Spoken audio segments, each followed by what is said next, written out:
Здравейте, приятели! Тъй като много пъти ни питате, винаги ли колите са ударени? Има такива, които не са или с минимални щети. Искам да ви покажа две такива. Тази кола е закупена от аукцион, от Копарт. Става въпрос за кола от застраховател, проверена с щета градушка. Градушката се забелязва най-вече по капака. Може да бъде отремонтирана с PDR или да бъде пребоядисана. Това е по желание на клиента, как иска да направи. Автомобилът е закупен, пак казвам, от застраховател, с реални километри, с истинска история, с редовен карфакс, редовно обслужвана, един собственик.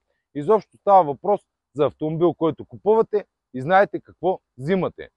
Другата кола, която в случая е Nissan Murano, е закупена от нас от друг аукцион, който е Манхейм. Манхейм е тип аукцион за здрави автомобили. Там информацията е по-изчерпателна, автомобилите са здрави, с доста по-солидна информация, но съответно и цените са по-високи.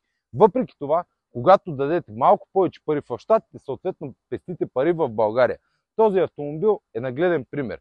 Тези Nissan Murano се търгуват на търговете дори с минимални щети с около 1000-1500 долара надолу. Но като кажем минимални щети, градушка, едно пребоядисване е около 3-3500 лева.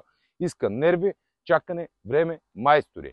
Ако желаете такива автомобили с минимални повреди или без такива налични, обърнете се към нас на usacars.bg, посетете ни в град Пловдив на булевард Пещерско шосе 200.